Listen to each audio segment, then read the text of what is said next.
Dr. Deepak, I think they can wind up now. Hello, Dr. Deepak Gambhir. Yes, madam, your voice is audible, but it's not shown. Uh, just a minute. Mm, Now it is clear. yeah. Okay, ma'am. Yeah, sir. I think we should start our session now. Already we are late. Yes, Uh, sir. okay, sir. What kind of video we are getting in this? Huh? So Sir, that my video is clear, madam. Sir please background में जो आपने वो लगाया उसकी वजह से screen clear नहीं आ रही है। आप क्या बैकग्राउंड हटा दीजिए तो आपकी वीडियो क्लियर आएगी। आपने बैकग्राउंड में कोई सेटिंग लगा रखी है शायद। I have removed that. पता नहीं क्या हो रहा है। हाँ, that's why your video is not clear sir. Video I your yes sir.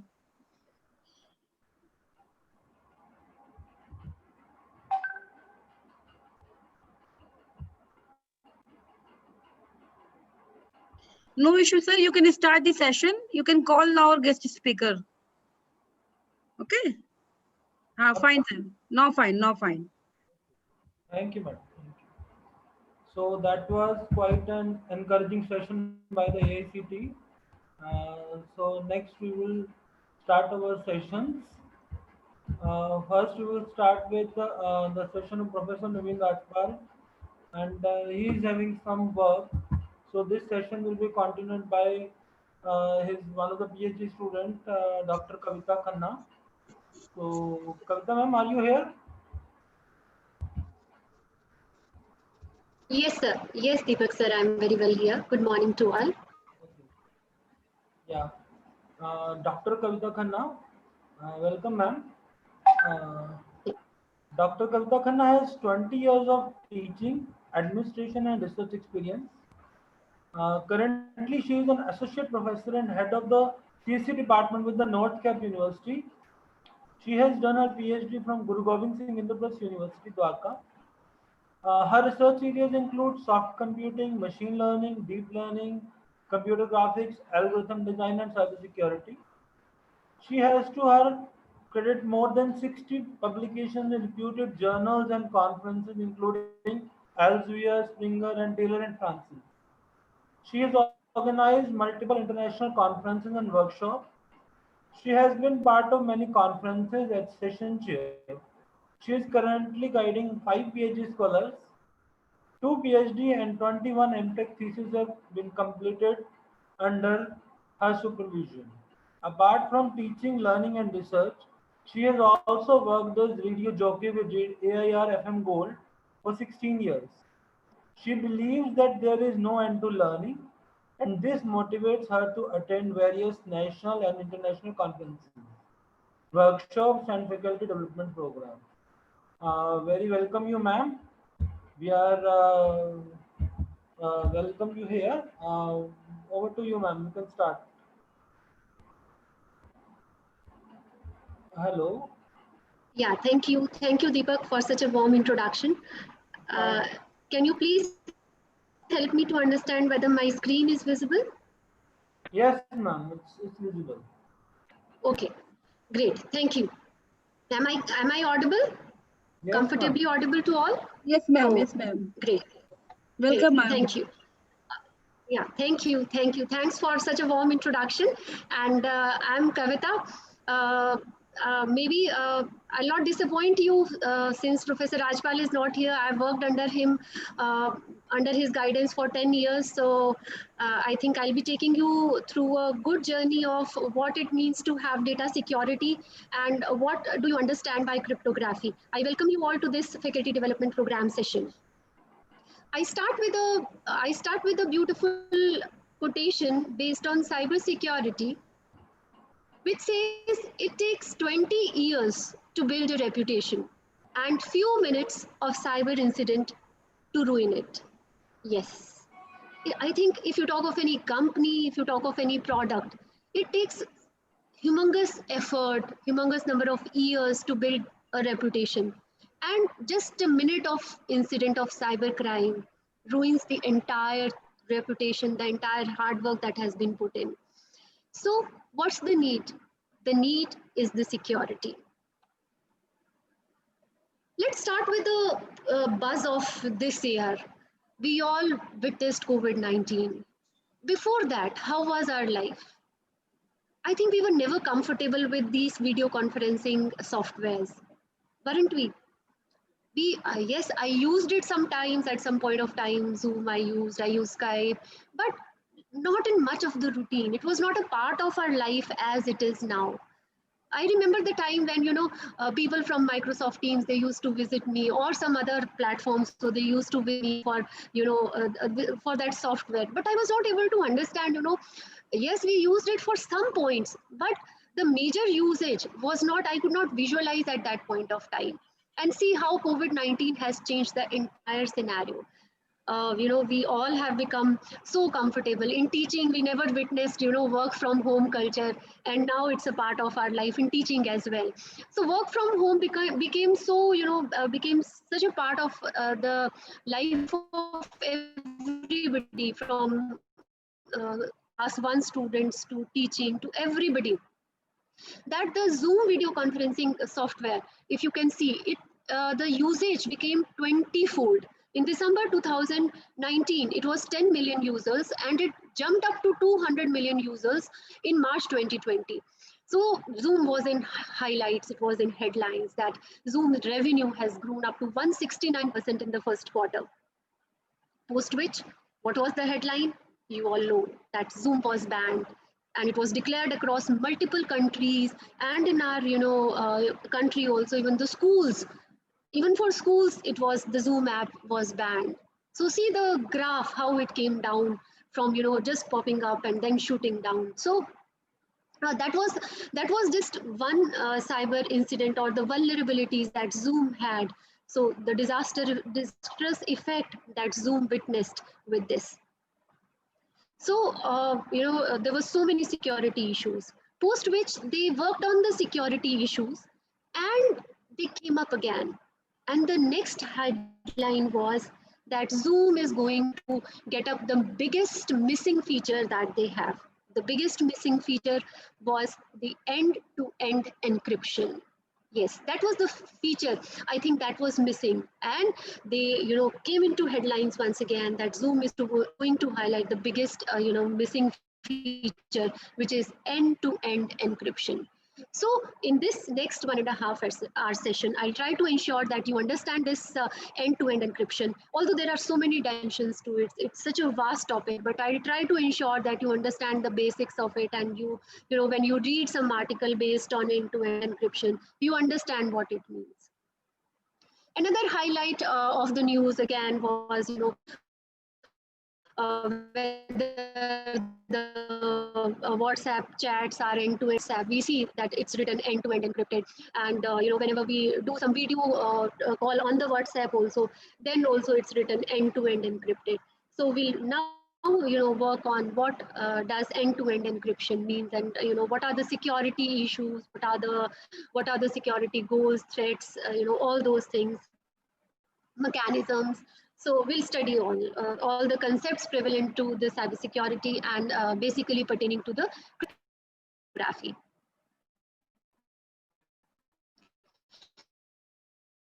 So what are the security goals that we should have? Defined by a specific triad known as the CIA triad. C stands for confidentiality, I stands for integrity, A stands for availability. So confidentiality, integrity, and availability is the need or the goals that any secure mechanism has to have. Confidentiality means that our information should not be accessed by any unauthorized person. Integrity means the information should not be modified by the unauthorized person or some unauthorized mechanism. Whatever information is being reached, from the sender to the receiver, the information should not be modified in between by any unauthorized entity, unauthorized person, or unauthorized mechanism. The third information security goal is availability. Availability ensures that whenever you need the information should be available. Suppose you want to access your bank details, or you want to access your Gmail, you want to see your WhatsApp messages. So the information should be available when you need that information. So confidentiality, integrity, and availability, these are goals that every security, every mechanism needs to work on. If confidentiality is breached, then the disclosure of information is there. If availability is breached, then destruction is there. If integrity is breached, then alteration of the information is there. So that is how, if we have breach of confidentiality, availability, or integrity, we have disclosure, destruction, and alteration. Now, I come over to the term, what is cryptography? Cryptography is basically, it comes from the two Greek words, crypt and graphy. Crypt means hidden, and graphy means writing, hidden or secret. So cryptography is basically secret writing. So whenever you are converting your text, or whatever your information is in or your video, or your your messages, whatever it is, your data is, whenever you are converting your data into a form which is intelligible by anybody else, so we call that the data, we have put it in a secret form or a secret writing form. So from this diagram, you can make out, you have a sender, you have a receiver. The sender encrypts the message with some key. Encryption is the process wherein you convert a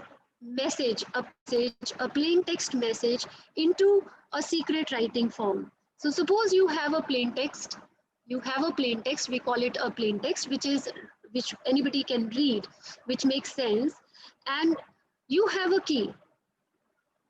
You have an algorithm. Through this algorithm, if you convert this plain text into a form which is known as ciphertext,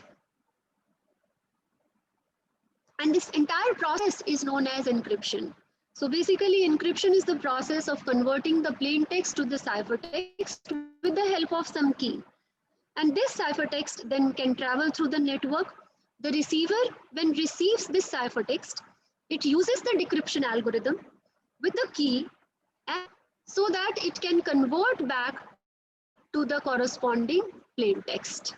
So you have the ciphertext, he receives the ciphertext, uses the decryption algorithm with the key, and converts it back to the plain text. Now, this entire cryptography can be broadly classified into two parts. One is symmetric key cryptography, and another is asymmetric key cryptography. Symmetric key cryptography means that the key that we are talking of, the key, is same with the sender and the receiver. Same key is used by the sender and the receiver. That means same key is used for encryption and for decryption purpose. You can visualize it in a way, we have a lock and we have a key.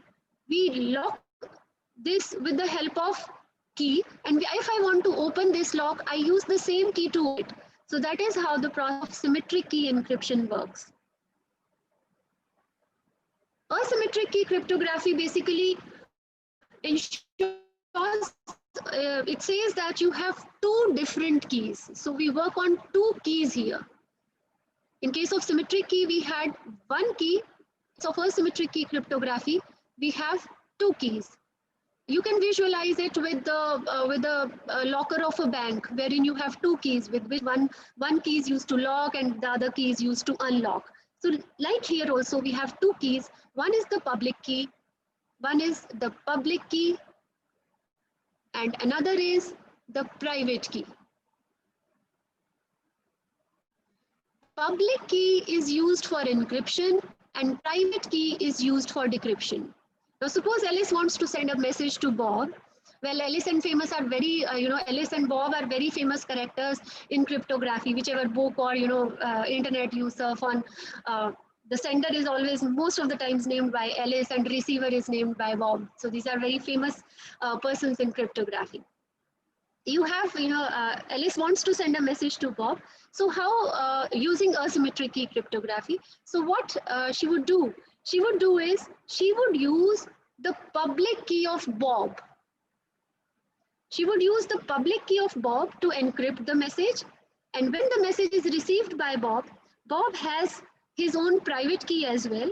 So with his private key, he can decrypt the message. So everybody can access Bob's public key, can encrypt the message. The Bob's private key is with Bob only, and so he only can decrypt the message.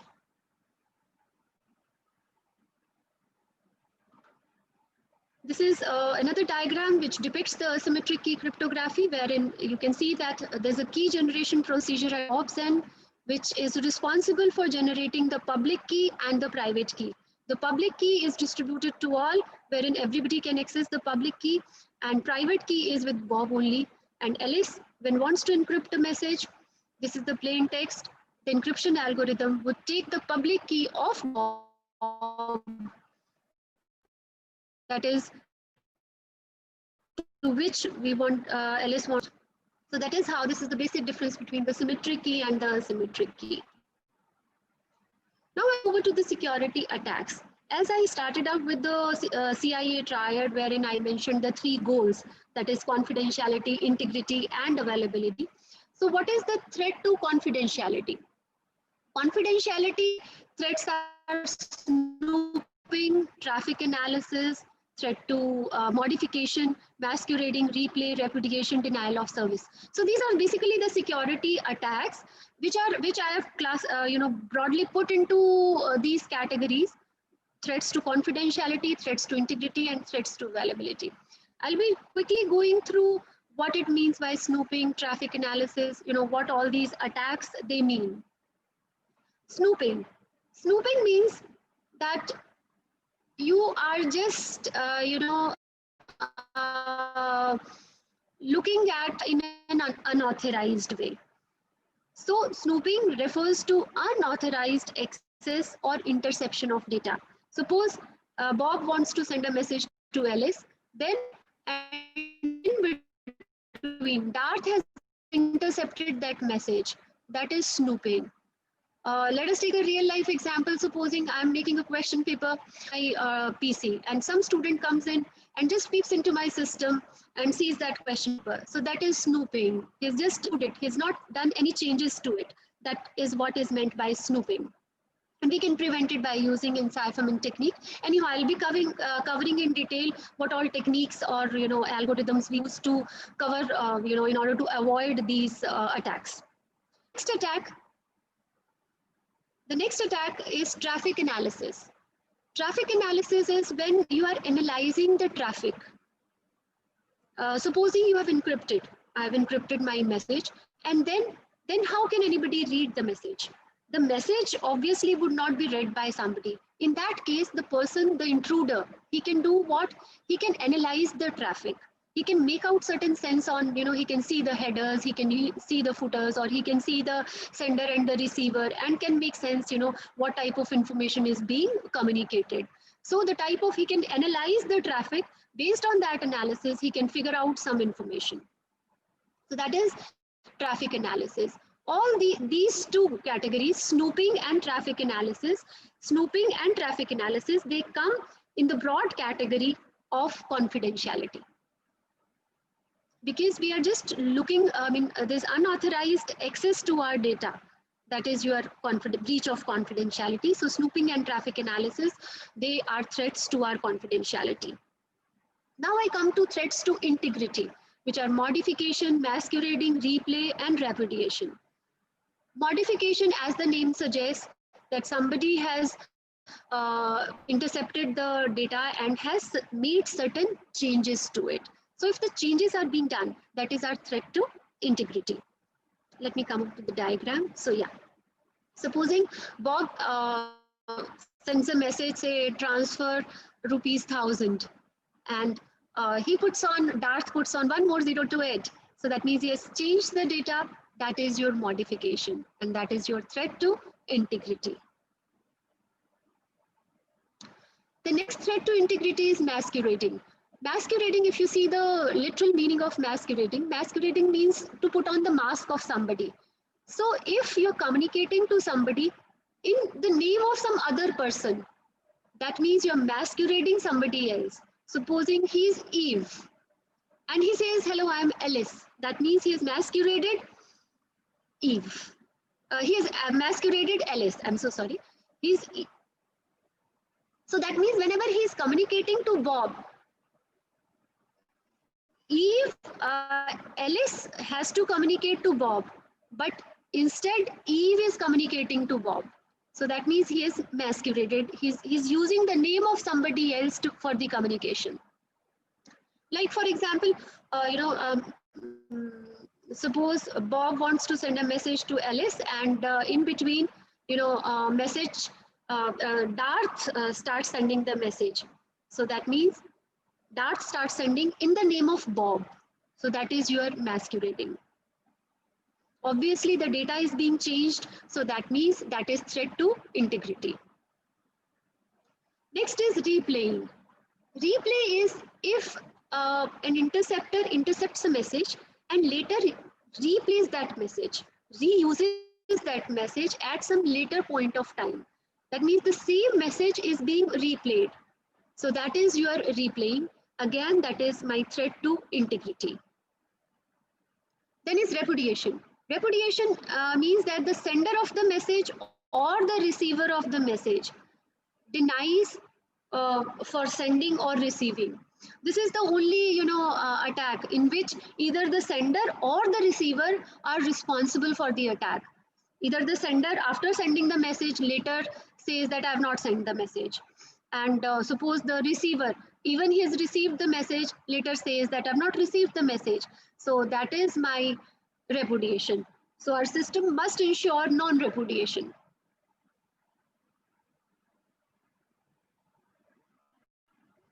Next is threat to availability. As I told, the third category of threats, that is threat to availability. The denial of service. That means, it's a very common attack wherein, the complete system or the server is, crashed, or, the responses from the server, they are deleted. So in both the cases, the receiver is not receiving basically the desired messages. So that means the data when needed is not available. So that is how the denial of services is happening. So these were the types of threats and corresponding attacks. Now we come over to a broad category. Again, we classify the attacks into active and passive attacks. Active attack is something wherein the user is modifying, wherein the attacker is modifying the data. Whereas a passive attack is wherein the attacker is just looking at the data and making sense out of it.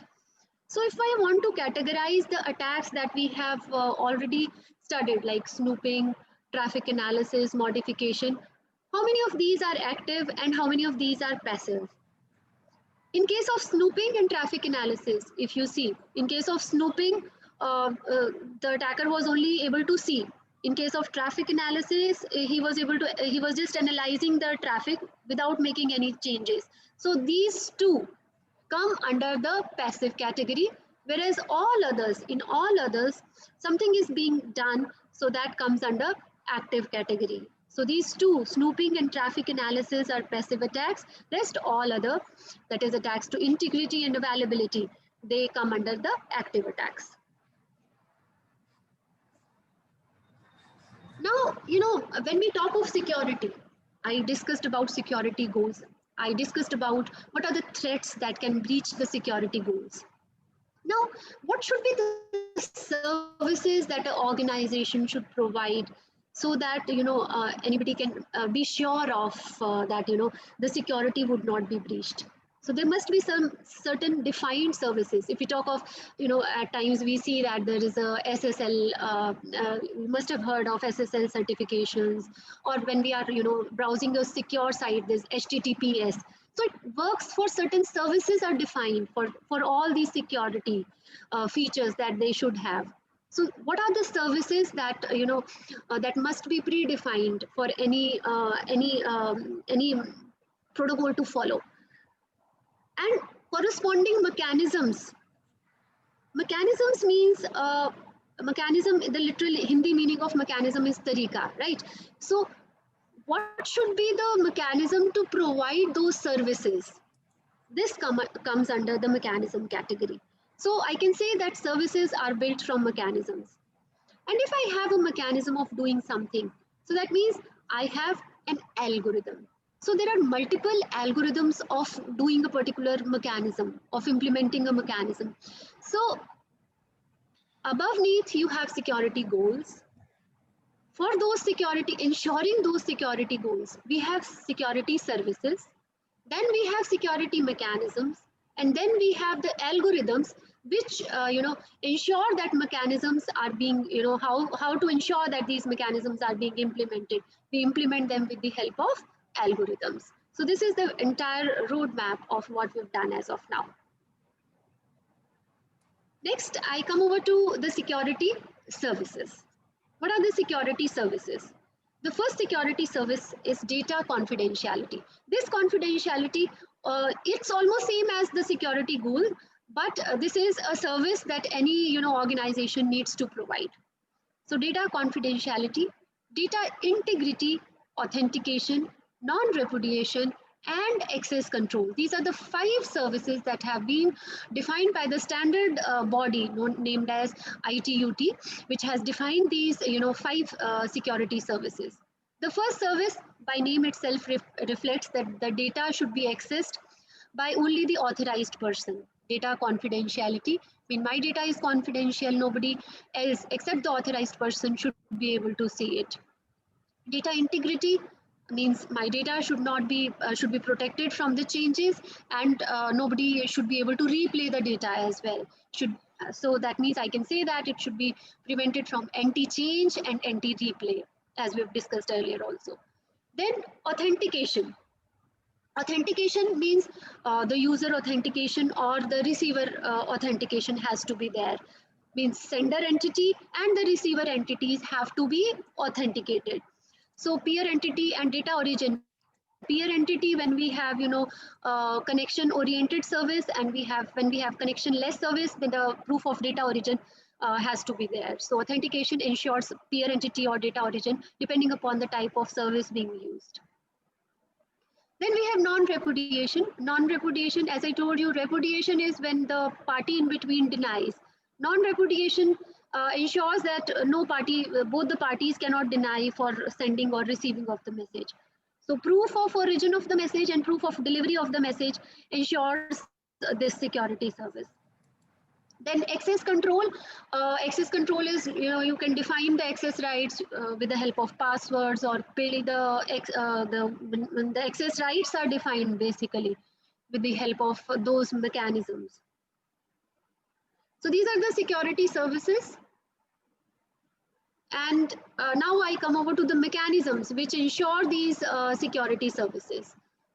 The security services are, as I told you, data confidentiality, data integrity, authentication, non-repudiation, and access control. The security mechanisms, the corresponding security mechanisms are encipherment, data integrity, digital signatures, authentication exchanges, traffic padding, routing control, notarization. So I'll cover one by one all these points, what it means to have, all of them. Encipherment means hiding the data in any form, either converting it into another form or hiding into some other form, maybe in the form of an image, maybe in image if you are hiding some data. That is your steganography. Cryptography is secret writing, and steganography is the hiding the data. So you have encipherment techniques. This is one mechanism. So encipherment is a mechanism. If I say cryptography, some particular algorithm of cryptography, that would help me ensure this encipherment, that this, how I'm going to implement this encipherment mechanism. Then is data integrity. Now, this mechanism of data integrity is implemented with the help of checksums or hashes. If you have, heard of this checksum or hashes, I'll take a very small example, very layman's example for checksum. Checksum is, suppose if you have a text, and what I do is for A, I use 0, for B, I use, say, suppose 2 as code, for C, I use 3 as code, and I sum up these integer values for my entire text. So that would be my checksum value. So that is how I can generate some checksum values, and later those checksums can be verified so that I can ensure that my data is not changed. The most commonly used things for data integrity is, using the hashing technique. We have multiple hash algorithms like SHA. SHA-512 is the latest that is being used nowadays. So SHA-512 is used to ensure this data integrity. Then I have digital signatures. Digital signature is a form of a signature wherein I'm signing a document digitally, and it's not the same signature like we put in on our documents.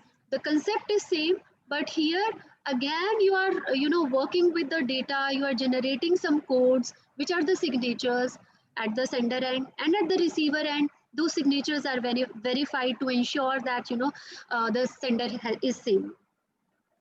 Then you have authentication exchange. Authentication exchange is, for providing, the exchange of information or secret information, so that you know that the person you are talking to is actually the person intended to. For example, the pins, the passwords, they ensure the authentication exchange. Traffic padding is, your entire data is padded with some bits, extra bogus characters, so that the pattern of the data is hidden. That is how you can hide the pattern of the data, right? With the help of traffic padding, adding the bogus characters into your text or the message. Routing control is when you are changing, you can continuously change the routes of sending the messages. That obviously helps us to ensure that the traffic is not being analyzed. Then notarization is, when you have a third party, which a third party in between, which ensures that neither of the sender or the receiver at a later stage disagrees of sending or receiving the message. So basically it avoids repudiation attack. The last one is the access control, wherein this mechanism helps to ensure that the access is done only by the authorized persons. So these are the security mechanisms. So we have covered the security services and the security mechanisms, and we can figure out that encipherment and routing control, they help us to provide the data confidentiality service. Likewise, encipherment, digital signature, and data integrity helps us to ensure to provide this data integrity as the service.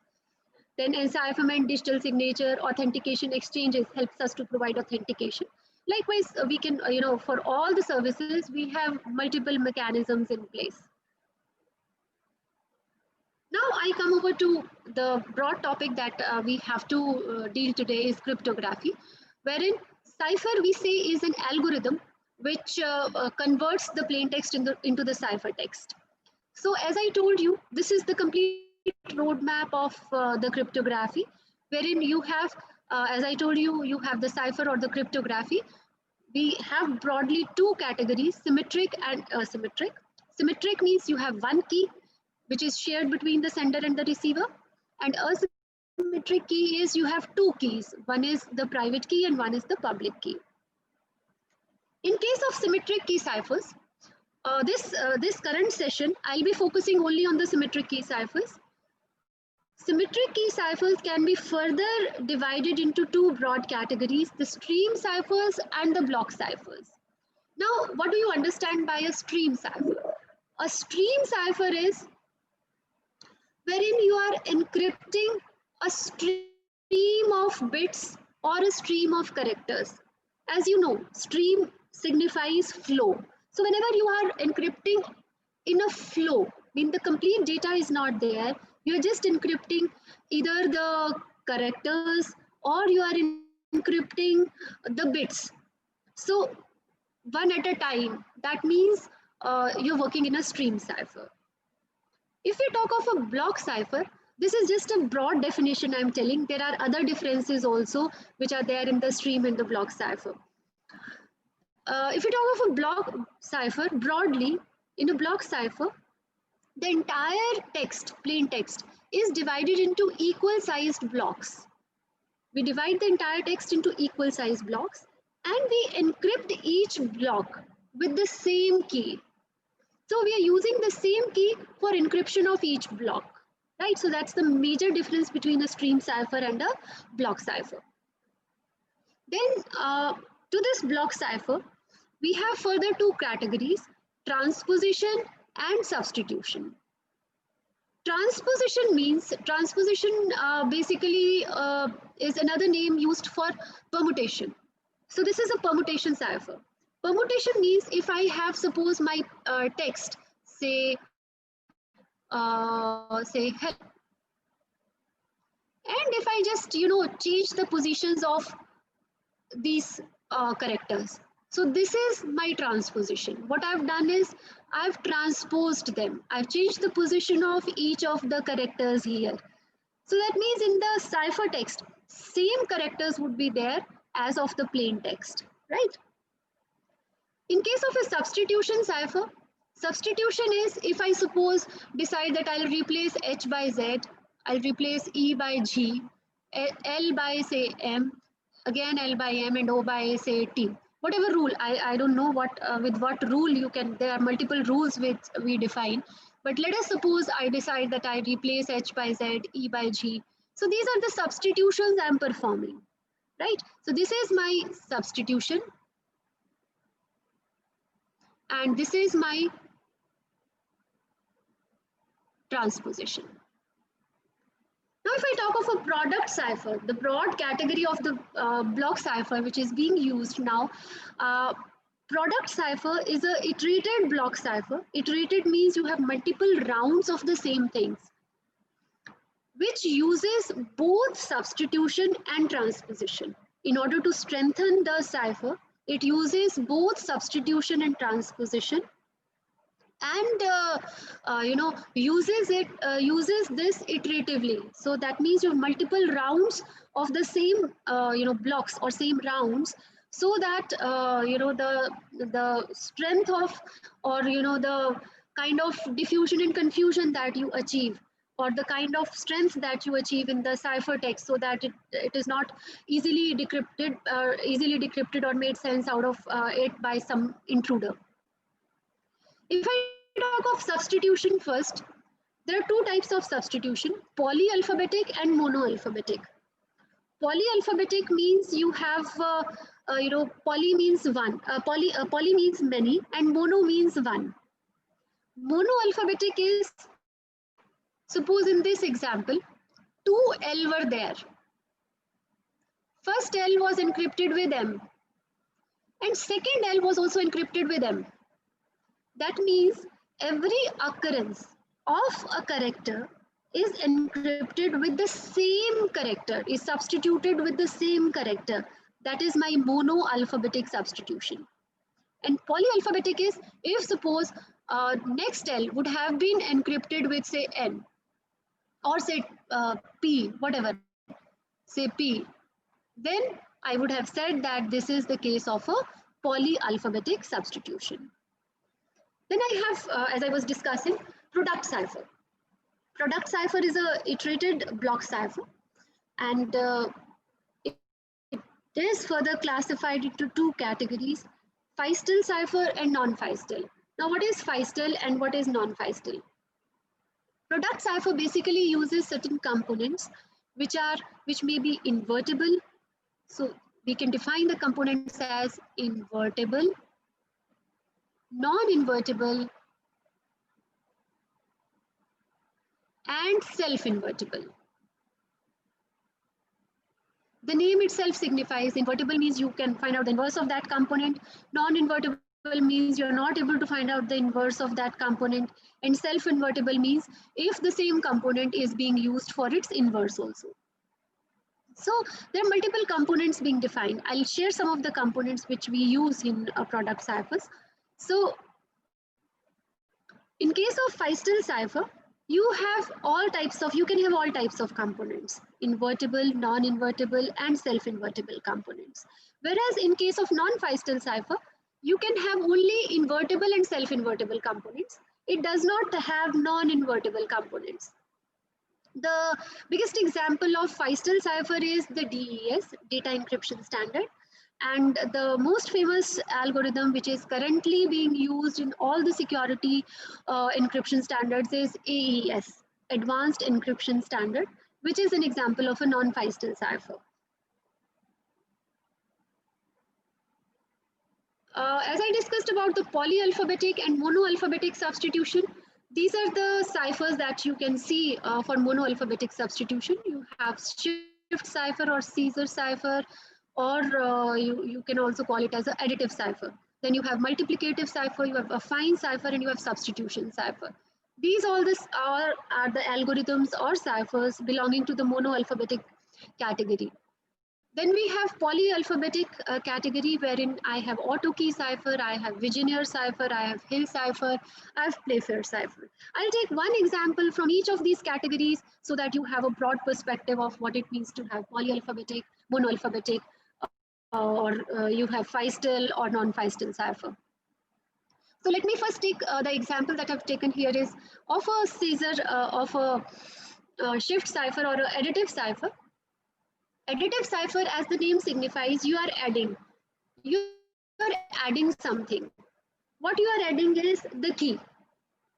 Suppose you have this as the plain text, whatever the plain text is. First is you always convert the plain text into its corresponding encoding, which is 0 to 25. Since I have A to Z characters, the encoding scheme would be 0 to 25. These are the codes that we give. Then in case of additive cipher, what we do is you have P as the plain text. You have P as the plain text and K is your key. You add this P to this K and take its mod 26. Mod 26 by mod 26. Mod 26 so that because I define my domain to be 0 to 25 and mod always gives you the remainder. So if the number exceeds 25, so say if I have 30, I'll take its mod 26 and I'll get 4. I want to remain in my domain 0 to 25. So I'll take mod 26. So P plus K mod 26, that gives me the ciphertext. Right, C is my ciphertext. C minus K mod 26 would give me the decryption. So the encryption algorithm is plain text plus the key gives me the ciphertext, and at the decryption side, I have the ciphertext. I subtract the key K, C minus K, take its mod 26 to generate back the same plain text that the user has sent. So that is how additive cipher works in. But obviously it's a very simple cipher prone to many attacks. So this was the primitive cipher that was being used, not used as of now. These are some of the examples that I've solved. If you want to go through it, we can. Supposing hello is the key, hello is the message that I want to encrypt, and the key is 15. So what we can do is I can just write the codes for this H. What would be the code for H? What would be the code for E? Then L, L, and O. And then add 15 to every code, take its mod to get the ciphertext. So that is how we work. So this would be the, this is the solution. Next, I come over to the Vigenère cipher. This is the case of a polyalphabetic cipher, whereas the affine or additive cipher was this additive cipher or Caesar. We call it a Caesar cipher because it was used by Julius Caesar with the key of 3. Excuse me for a while. So she used it with the key 3. So that was named, this cipher was named on her name, and K was fixed 3 in that case. So if I come over to now the Vigenère cipher. Vigenère cipher, again, it's a polyalphabetic, as I told you. I'll explain with example first. Suppose you want to encrypt this word, Pascal. And if I get, this is my key, suppose, oh, I'm so sorry. This is my key and she is listening. This is my plain text. right? She is listening is my plain text. What I'll do is I'll write the codes for that. So for S, the code value is 18. For H, it is 7. E, it is 4. I, it is 8 from the table that I described earlier. Then my key is Pascal. For this key also, I have the codes. P is 15, A is 0. Like that, I have the code for this. So what I'll do is, I write my key here, P-A-S-C-A-L. And I'll repeat it again, P-A-S-C-A-L, P-A. So I'm writing this key stream again and again. And then I am adding these two every time to generate my ciphertext. For example, I'll add 8 plus 2. 8 plus 2 gives me 10. And 10 is the code for K. 7 plus 0 is 7. And that's the code for H. 18 plus 4 is 22, which is the code for W. And if you add the other values like 18 plus 15, you have to take mod. After taking the mod, you get 7, which is again the code for H. You can see here that it is polyalphabetic. How come? Suppose this E is there. E is encrypted with W. The next occurrence of E is encrypted with G. So there were two occurrences of E, and both of them have been encrypted with a different character. So that is how Vigenère cipher works. And that is how it is named as polyalphabetic cipher. Now, as I told you the earlier thing also, you have product cipher. Product cipher is a combination of substitution and permutation, right? Transposition or permutation. Product cipher were designed to achieve diffusion and confusion. Very important terms in cryptography, diffusion and confusion. Diffusion means hiding the relationship between the plain text and the ciphertext. Diffusion is hiding the relationship between the plain text and the ciphertext. And confusion is hiding the relationship between the ciphertext and the key. Confusion is hiding the relationship between the ciphertext and the key. So if I can hide my relationship between the key and the ciphertext, that means I've achieved confusion. If I'm able to hide the relationship between the plain text and the ciphertext, that means I'm able to achieve diffusion. So the broad criteria is I should be able to achieve the diffusion and confusion as much as possible. And the product ciphers are designed the way to achieve this diffusion and confusion.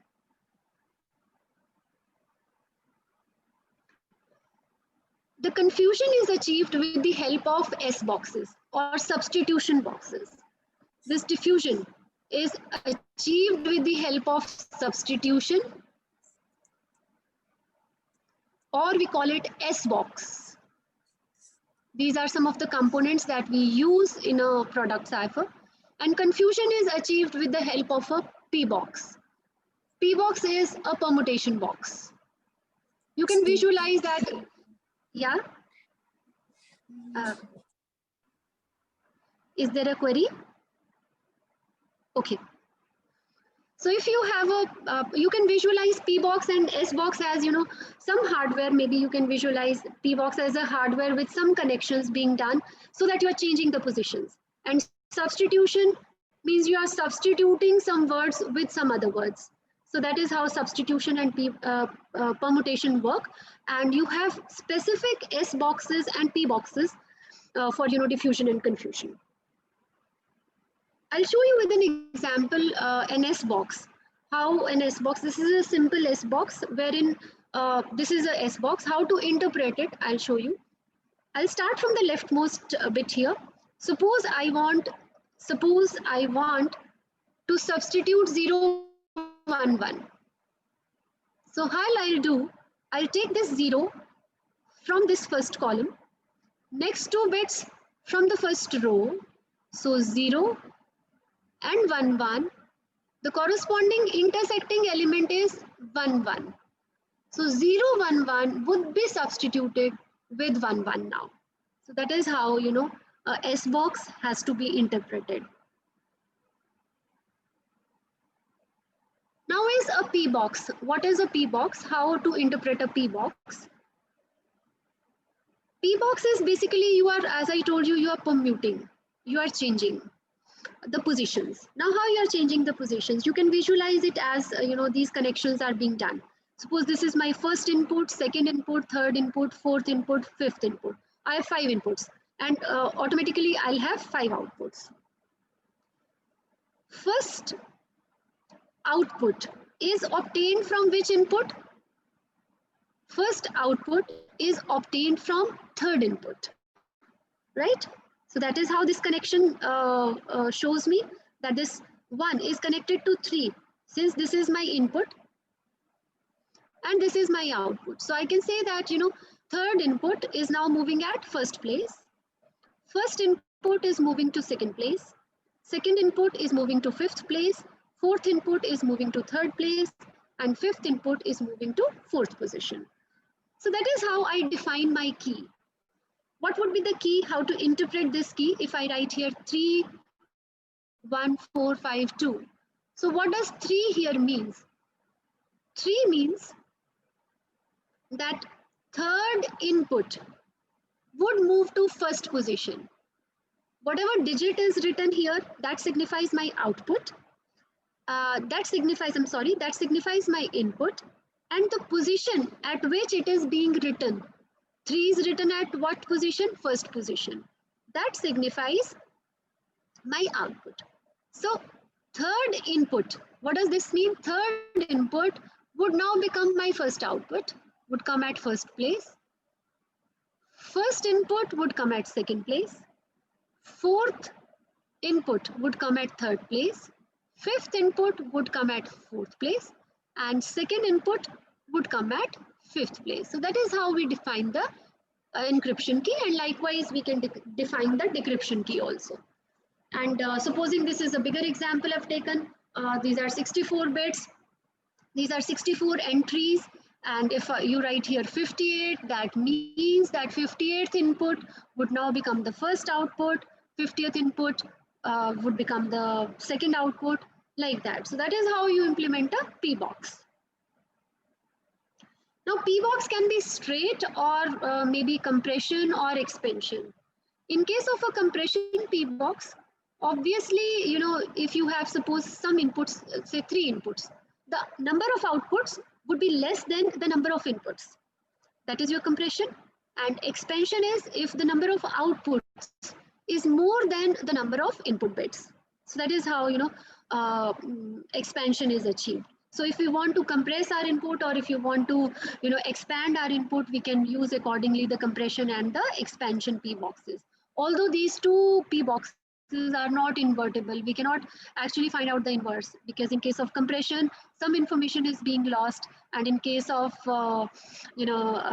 expansion, some information is being replicated, and it's not easy to find out which information is being replicated. So what's the broad design of a product cipher? As I told you, the diffusion and confusion are the key essence for the product cipher, and we use the P boxes and S boxes in order to achieve this product cipher, in order to design this product cipher. The broad design of a product cipher is, suppose you have 8-bit plain text, suppose, and you divide it into two parts, so you have 8 bits.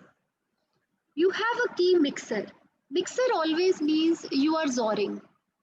Whenever you see a mixer in cryptography, that means you are XORing the bits. Suppose you have first key here coming from the round key generator. Round key generator is a process which takes the shared key. This is my shared key, which is shared between the sender and the receiver. And as per the number of rounds, suppose there are 2 rounds, then this round key generator would generate 2 keys, 2 different keys. And suppose there are 16 rounds, then it would generate 16 different round keys. So for first round, how this first round is being defined, you have a key mixer which does XORing of these two. Then you have 4 S boxes. Each S box takes 2 bits as input and substitutes those 2 bits with another 2 bits. These are the 2 bits, 2 input bits, say 1, 2, and it substitutes it with some other 2 bits, and you get the 2 bits as output. The second S box again takes 2 bits as inputs and generates or substitutes 2 bits for the input 2 bits. Likewise, the other S boxes, and you tend to get here again 8 bits of text. This 8-bit of text again passes through a permutation box, which is a P box, as I've discussed earlier. It permutes the input and generates the output. This is the output I get from the first round. This was my first round wherein I had a key mixer, I had an array of 4 S boxes, then I had a straight P box. So this was my round 1, and I get the output from round 1. The output from round 1 would act as input to round 2. And again, I have the same processes. I have a mixer, I have S boxes, I have a P box, and I tend to get the output. So that is how you generate the ciphertext, and that's the broad design of a product cipher. This product cipher ensures diffusion and confusion.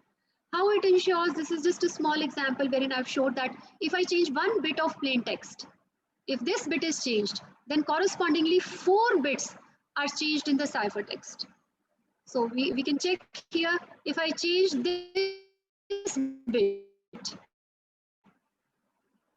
correspondingly 1 bit would be changed here. So again, 2 bits would be changed here. If 2 bits are changed here, correspondingly 4 bits would be changed in the next round. So that is how even a single bit change in the plain text ensures that is spread it over 4 changes in my ciphertext. So diffusion is achieved, and likewise confusion is also achieved if you change 1 bit of key. If you change 1 bit of key, then multiple multiple bits are changed in the ciphertext. Now is a Feistel cipher design. As I told you initially, we can broadly classify a product cipher into 2 categories, Feistel cipher and a non-Feistel cipher. Now what's a Feistel cipher? It comprises of all types of components, can be invertible, non-invertible, and self-invertible. This is the broad design of a Feistel cipher.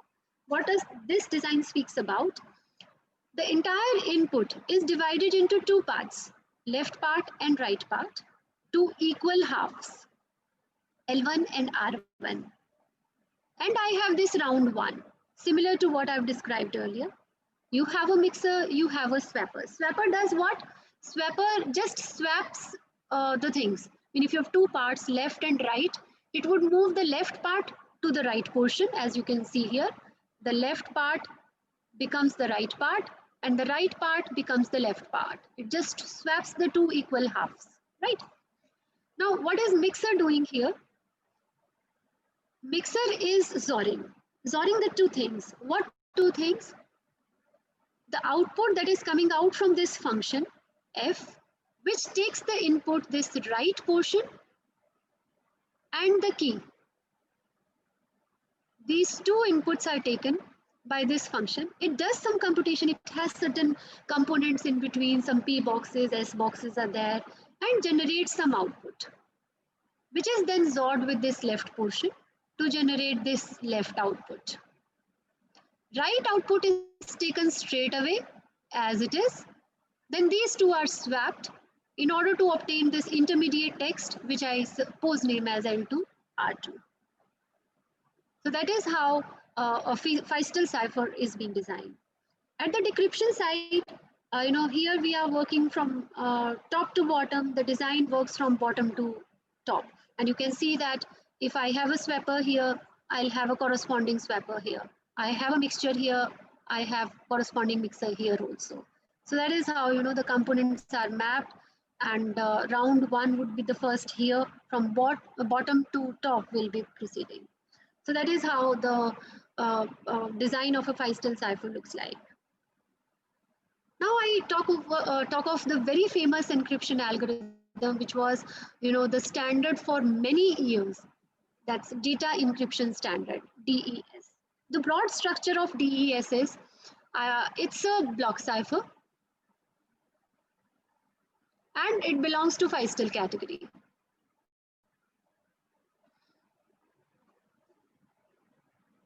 The block size here is 64 bits. The size of the block in case of a DES is 64 bits. You have a P box here initially. In between, you have 16 Feistel rounds. You have 16 Feistel rounds. The key generator generates 16 different keys for each of the Feistel rounds.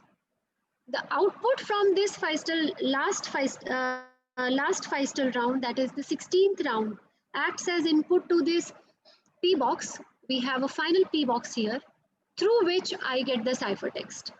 So this is the broad schema of the DES, wherein you have a 64-bit plain text. You have 56-bit key, which is shared between the sender and the receiver. And the round key generator, this is again a complete process which takes one input and generates 16 outputs of 48-bit different keys. First round would have key K1, say round 2 has key K2, and round 16 say has key K16. Each of them is 48 bits. This is the initial permutation box, and we have final permutation box. These two P boxes are inverses of each other, right? So that is how the general schema of the DES looks like. I won't move into much of the details of these, although I have told you that I've made you understand that this is a P box. You now know what is a straight P box. A straight P box is implemented here, which is a 64 cross 64. That means 64 inputs and 64 outputs are there. These 64-bit input is fed as input to this round 1. Now how this round 1 looks like, this is again a Feistel round. As I have shown you earlier, you divide it into two parts, equal parts, that is left part and right part, 32 bits, 32 bits. You have some intermediate function working over here, which takes as input the rightmost part and the key K in order to generate the output, which is XORed with the leftmost part to obtain the output. And these are then swapped to generate the output from this particular round. All the rounds have same structure, and the input to each round varies. The output from a specific round becomes input to the next round, right? So that is how DES works. This is the broad structure of this function f. Basically, what varies is how you define this f. This f has also been very strategically defined with, since it had two inputs, rightmost portion, which was 32 bits, and the k, which was 48 bits. So firstly, it uses an expansion P box, expands these 32 bits to 48 bits. This is again a fixed P box being used in DES, wherein a fixed combination, fixed permutation is given. This is the P box, wherein a fixed P box is given so that you can convert the 32 bits to 48 bits. Then these 48 bits are XORed with the key to generate the 48 bits. Then you have S boxes.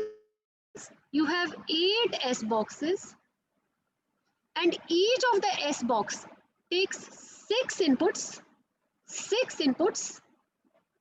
and generates 4 outputs. 6 inputs and substitutes these 6 bits to 4 bits. So if I have 4 bits from one S box, in total, I'll have 32 bits. These 32 bits are made to pass through a straight P box once again to generate a 32-bit output. So that is how you generate a 32-bit output from this F. So this is my data encryption standard. So that is how, you know, my DES works. Now, DES, as I told you, was originally approved in January 1977, and it was the standard for many years till you know, it was withdrawn. It was completely abandoned in May 2005. It was completely withdrawn by NIST. NIST is an organization which approves over the globe for all the encryption standards. Currently, the two approved block cipher algorithms are the standard. One is AES, Advanced Encryption Standard, and the second one is Triple DES. Triple DES is another version of the DES wherein DES is applied 3 times. And AES, these two are the standards or algorithms that have been approved by NIST as the standard block encryption algorithms. This is the broad schema of AES.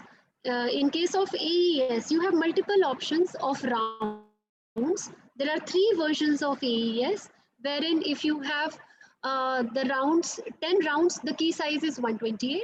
If the key size is 192, then the number of rounds is 12. And if the key size is 256, then the number of rounds is 14. So there are multiple versions of you know, AES, wherein you have different rounds. And you can visualize similarly in case of, you know, as we've studied in DES, multiple things are being done in each of the round. I think it's a very broad topic because it requires you to study the entire Galois field and entire mathematics behind it. It involves rigorous mathematics to understand this advanced encryption standard. But the broad perspective is it has increased the block size from 64 bits to 128 bits so that the security is more. And the key sizes, it provides 3 variations for key sizes, 128, 192, and 256. And you have a key generator again, which generates different keys. So it is an example of a non-Feistel cipher where only the invertible components are being used. That is my advanced encryption. The overall structure, I'll just quickly show you what's the overall structure of AES. You have, you know, in each of the round, you have sub bytes, you have shift rows, you have mixed columns, you have add round key. Sub bytes is substituting, shift is you're shifting the rows, and mixed column is you're again mixing certain things, XORing certain things, and add round key, you are adding the round key of this particular round to it. So that is how every round looks like in case of AES. The key points to highlight now. This was all about, you know, the DES, AES, the broad schema of the block ciphers.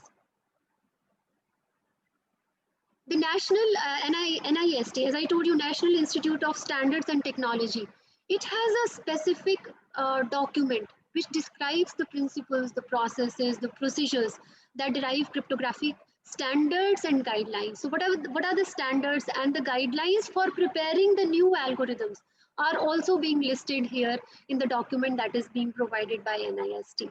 So this is the area where we can ask our students to work on. They can go through these documents, figure out what are the requirements. Every year, certain competitions or conferences are being organized, wherein they ask for, you know, the new cryptographic algorithms which satisfy the criteria that are being given by NIST. NIST is a global organization, whereas in India, we have SAG, Scientific Analysis Group by DRDO, and it is working in the area of cryptology and information security. And again, you know, multiple things are being shown by SAG also. It has developed certain robust algorithm for, at India, it is the statutory body which gives the guidelines for the encryption and decryption algorithms to be followed in India or for the approval. If you want to go in for, if you want to design some new algorithm, you have to take the approval from SAG. So being from teaching fraternity, we can always, you know, promote our students to go through these websites, can study these links. And on GitHub also, it's a very beautiful repository wherein you can see many standard algorithms are being given there, and with the guidelines also how the random key generation process has to be there. So everything is available. You can refer to these links and you can guide your students to further work in the domains. So with this, I hand it over to the organizers and to the participants for any questions if they have.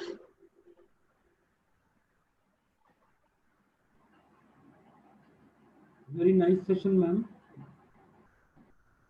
Yeah. Ma'am, very nice session. So if Yeah. Anybody's having any doubt? Kavita, ma'am, I have a little doubt. yeah, please. Means suppose I have made something with DES, data encryption standard, Yeah. and means if it is means how much it is secure, I can say. Pardon, you're not audible, Deepak. I have made something with DES, say some steganography or some cryptography I have used, in which I have used DES. Hmm. So means how can I say that how much secure I am? In some percentage I can say, means how can I No, say? it's not a big. Basically, DES has been now vulnerable to many attacks. DES has, as I told you, DES is not now a secure thing. It has been the keys has been broken, and meeting the middle attack is again after the DES. The second version of DES came in, the double DES. Again, that was also attacked, wherein meet in the middle attack is the name of the attack, which was being done on double DES. Then the third version, triple DES. DES is not being used now, but we study it so that we can understand the advanced encryption standard, and we, can develop our own new ciphers, knowing this base. That's the idea. That's fine, ma'am. Very true. Very good.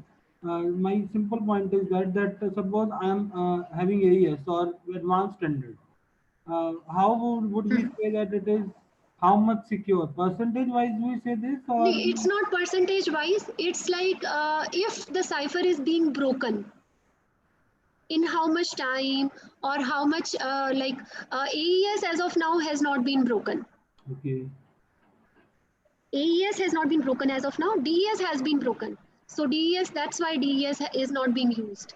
Okay, it is just binary, secure or not secure. Yes. Okay. Fine. Thank you, ma'am. Anybody is having any? So if anybody wants the details of any of these, because due to constraint of time, I didn't know that by what time I should finish up, since the stipulated time was till 1:30. So if you want to know the details of any of these, I can share the details right now also. Anyone wants to ask anything from ma'am, please. Otherwise, you can write your queries in chat box also. Ma'am, will you share the PowerPoint presentation? Yeah, Vibha, you want to ask something. Vibha, please ask.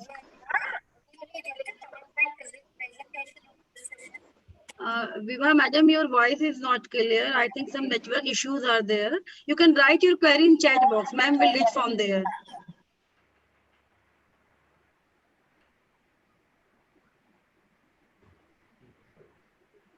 If any network issue, then people can ask their query via chat box. Kavita, ma'am.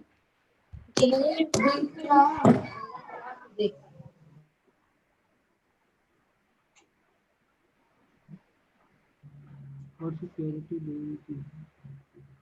I'm not able to hear actually. Ma'am, you can read from chat box. One faculty, Dr. Indu Tyagi, is asking, for security, do we keep our signature differently as we use normally? Yes, signature is another parameter. As I told you, there are multiple things. Let me just open the slide once again.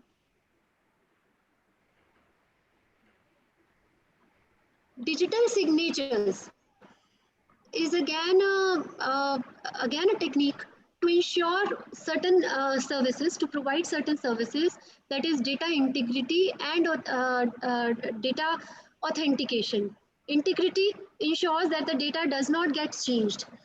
Encipherment or cryptography ensures what, that yes, your data should not be changed, but authentication is also another key, wherein digital signatures are really useful, wherein you can authenticate the data.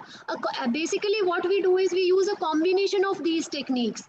When we see, the robust algorithms, you are using a combination of your enciphering also, you're putting digital signatures also, in order to ensure the complete security of the documents. I hope I have been able to answer. Thank you, That ma'am. justifies what you were asking. Ma'am, one of participants is asking, then will we get the presentation of the session? Yeah, I'll share it with the organizers, and the organizers can then share with the participants. Dr. Deepak Gambhir will share the all these PPTs with all you participants. Okay. Right. Okay. Ma'am, a small gratitude from our IT department to you. I just want to show you. Please, ma'am, stop the sharing the screen. Just a second, let me. Yeah. Thank Yes. you. Thank you, ma'am. Just a minute, ma'am.